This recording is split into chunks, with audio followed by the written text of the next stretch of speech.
John 7. After this, Jesus traveled around Galilee.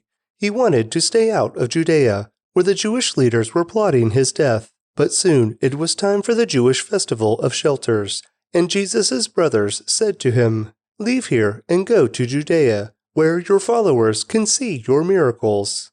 You can't become famous if you hide like this. If you can do such wonderful things, show yourself to the world." For even his brothers didn't believe in him. Jesus replied, "Now is not the right time for me to go, but you can go any time. The world can't hate you, but it does hate me, because I accuse it of doing evil. You go on. I'm not going to this festival, because my time has not yet come." After saying these things, Jesus remained in Galilee. But after his brothers left for the festival, Jesus also went, though secretly, staying out of public view. The Jewish leaders tried to find him at the festival and kept asking if anyone had seen him. There was a lot of grumbling about him among the crowds. Some argued, "He's a good man," but others said, "He's nothing but a fraud who deceives the people."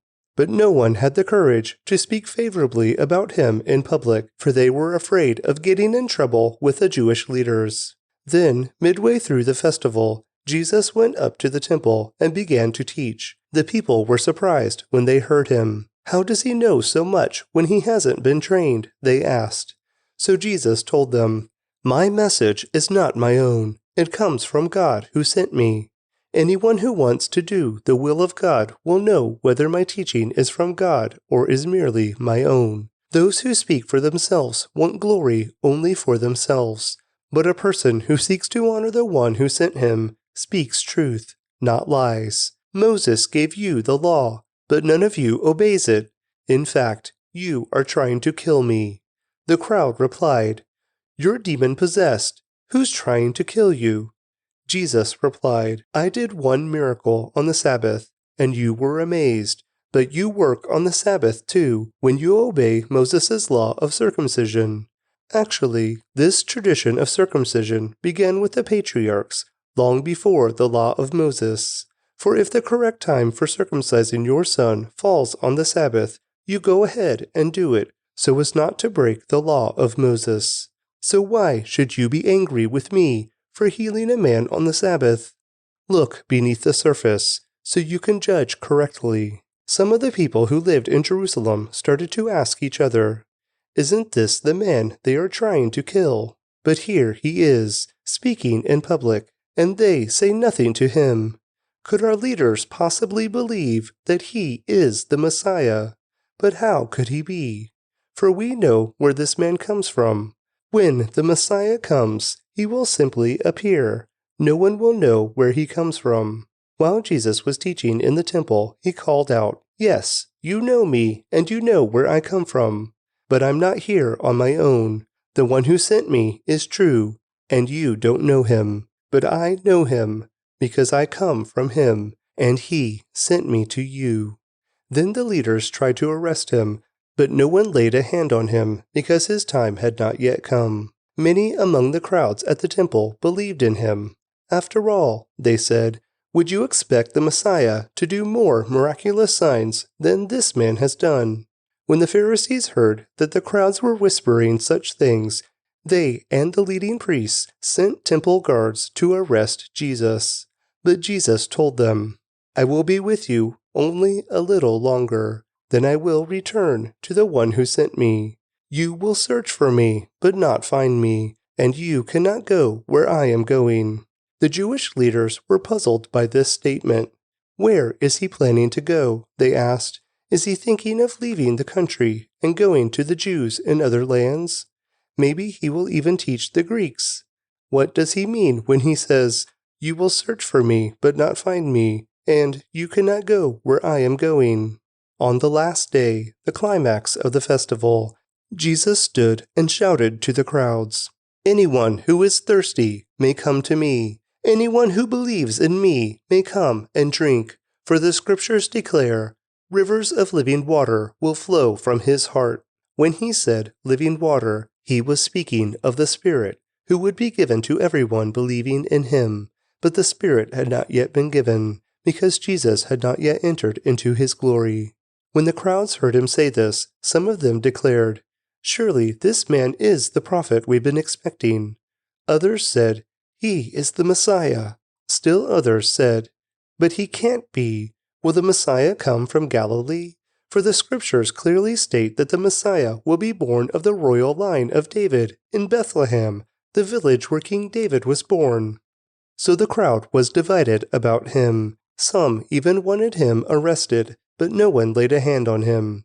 When the temple guards returned without having arrested Jesus, the leading priests and Pharisees demanded, "Why didn't you bring him in? We have never heard anyone speak like this." The guards responded, "Have you been led astray too?" The Pharisees mocked. "Is there a single one of us rulers or Pharisees who believes in him?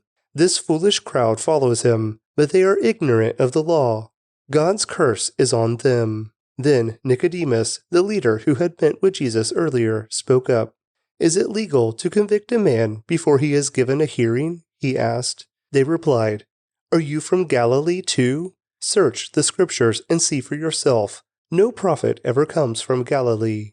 The most ancient Greek manuscripts do not include John chapter 7 verse 53 through chapter 8 verse 11. Then the meeting broke up and everyone went home. John 8.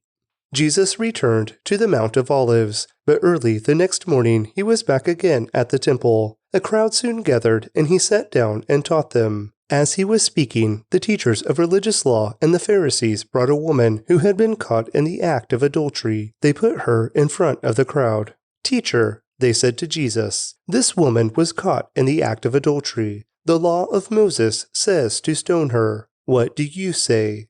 They were trying to trap him into saying something they could use against him.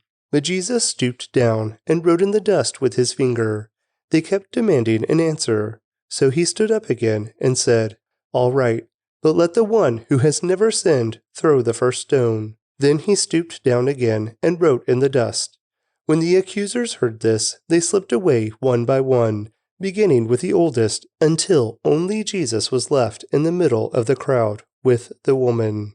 Then Jesus stood up again and said to the woman, "Where are your accusers? Didn't even one of them condemn you?" "No, Lord," she said. And Jesus said, "Neither do I. Go and sin no more." Jesus spoke to the people once more and said, "I am the light of the world. If you follow me, you won't have to walk in darkness, because you will have the light that leads to life." The Pharisees replied, "You are making those claims about yourself. Such testimony is not valid."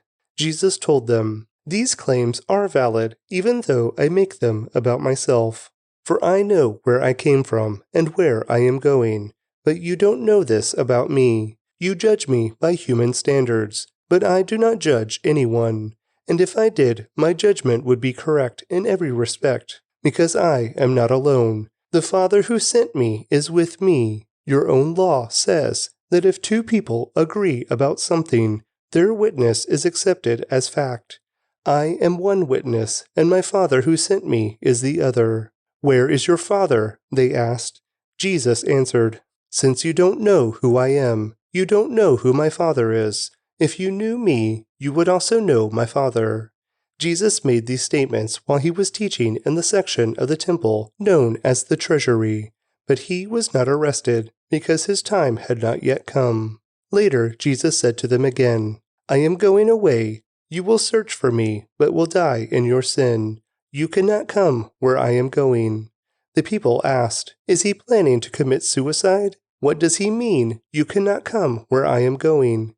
Jesus continued, "You are from below. I am from above. You belong to this world. I do not. That is why I said that you will die in your sins. For unless you believe that I am who I claim to be, you will die in your sins." "Who are you?" they demanded. Jesus replied, "The one I have always claimed to be. I have much to say about you and much to condemn, but I won't, for I say only what I have heard from the one who sent me, and he is completely truthful." But they still didn't understand that he was talking about his Father. So Jesus said, "When you have lifted up the Son of Man on the cross, Then you will understand that I am He. I do nothing on my own, but say only what the Father taught me. And the one who sent me is with me. He has not deserted me, for I always do what pleases Him." Then many who heard him say these things believed in him. Jesus said to the people who believed in him, "You are truly my disciples if you remain faithful to my teachings, and you will know the truth, and the truth will set you free." "But we are descendants of Abraham," they said. "We have never been slaves to anyone. What do you mean you will be set free?" Jesus replied, "I tell you the truth. Everyone who sins is a slave of sin. A slave is not a permanent member of the family, but a son is part of the family forever. So if the Son sets you free, you are truly free. Yes, I realize that you are descendants of Abraham, and yet some of you are trying to kill me, because there's no room in your hearts for my message. I am telling you what I saw when I was with my father, but you are following the advice of your father." "Our father is Abraham," they declared. "No," Jesus replied, "for if you were really the children of Abraham, you would follow his example. Instead, you are trying to kill me because I told you the truth, which I heard from God. Abraham never did such a thing. No, you are imitating your real father." They replied, "We aren't illegitimate children. God himself is our true father." Jesus told them, "If God were your father, you would love me, because I have come to you from God. I am not here on my own, but He sent me. Why can't you understand what I am saying? It's because you can't even hear me. For you are the children of your father, the devil, and you love to do the evil things he does. He was a murderer from the beginning. He has always hated the truth, because there is no truth in him. When he lies, it is consistent with his character, for he is a liar and the father of lies. So when I tell the truth, you just naturally don't believe me. Which of you can truthfully accuse me of sin? And since I am telling you the truth, why don't you believe me? Anyone who belongs to God listens gladly to the words of God, but you don't listen because you don't belong to God." The people retorted, "You Samaritan devil! Didn't we say all along that you were possessed by a demon?" "No," Jesus said, "I have no demon in me, for I honor my Father, and you dishonor me. And though I have no wish to glorify myself, God is going to glorify me. He is the true judge. I tell you the truth. Anyone who obeys my teaching will never die." The people said, "Now we know you are possessed by a demon. Even Abraham and the prophets died. But you say, 'Anyone who obeys my teaching will never die.' Are you greater than our father Abraham? He died, and so did the prophets. Who do you think you are?" Jesus answered, "If I want glory for myself, it doesn't count. But it is the Father who will glorify me. You say, 'He is our God,' but you don't even know him. I know him. If I said otherwise, I would be as great a liar as you. But I do know him and obey him. Your father Abraham rejoiced as he looked forward to my coming. He saw it and was glad." The people said, "You aren't even 50 years old. How can you say you have seen Abraham?" Jesus answered, "I tell you the truth. Before Abraham was even born, I am." At that point, they picked up stones to throw at him, but Jesus was hidden from them and left the temple. John 9. As Jesus was walking along, he saw a man who had been blind from birth. "Rabbi," his disciples asked him, "why was this man born blind? Was it because of his own sins or his parents' sins?" "It was not because of his sins or his parents' sins," Jesus answered. "This happened so the power of God could be seen in him. We must quickly carry out the tasks assigned us by the one who sent us. The night is coming, and then no one can work. But while I am here in the world, I am the light of the world." Then he spit on the ground, made mud with the saliva, and spread the mud over the blind man's eyes. He told him, "Go wash yourself in the pool of Siloam." Siloam means sent. So the man went and washed, and came back seeing. His neighbors and others who knew him as a blind beggar asked each other, "Isn't this the man who used to sit and beg?" Some said he was, and others said, "No, he just looks like him." But the beggar kept saying, "Yes, I am the same one." They asked, "Who healed you? What happened?" He told them, "The man they call Jesus made mud and spread it over my eyes and told me, 'Go to the pool of Siloam and wash yourself.' So I went and washed, and now I can see." "Where is he now?" they asked. "I don't know," he replied. Then they took the man who had been blind to the Pharisees, because it was on the Sabbath that Jesus had made the mud and healed him. The Pharisees asked the man all about it. So he told them, "He put the mud over my eyes, and when I washed it away, I could see." Some of the Pharisees said, "This man, Jesus, is not from God, for he is working on the Sabbath." Others said, "But how could an ordinary sinner do such miraculous signs?" So there was a deep division of opinion among them. Then the Pharisees again questioned the man who had been blind, and demanded, "What's your opinion about this man who healed you?" The man replied, "I think he must be a prophet." The Jewish leaders still refused to believe the man had been blind and could now see, so they called in his parents. They asked them, "Is this your son? Was he born blind? If so, how can he now see?" His parents replied, "We know this is our son, and that he was born blind, but we don't know how he can see or who healed him. Ask him. He is old enough to speak for himself." His parents said this because they were afraid of the Jewish leaders, who had announced that anyone saying Jesus was the Messiah would be expelled from the synagogue. That's why they said, "He is old enough, ask him." So for the second time they called in the man who had been blind and told him, "God should get the glory for this, because we know this man Jesus is a sinner." "I don't know whether he is a sinner," the man replied, "but I know this. I was blind, and now I can see." "But what did he do?" they asked. "How did he heal you?" "Look," the man exclaimed, "I told you once. Didn't you listen? Why do you want to hear it again? Do you want to become his disciples too?" Then they cursed him and said, "You are his disciple, but we are disciples of Moses. We know God spoke to Moses, but we don't even know where this man comes from." "Why, that's very strange," the man replied.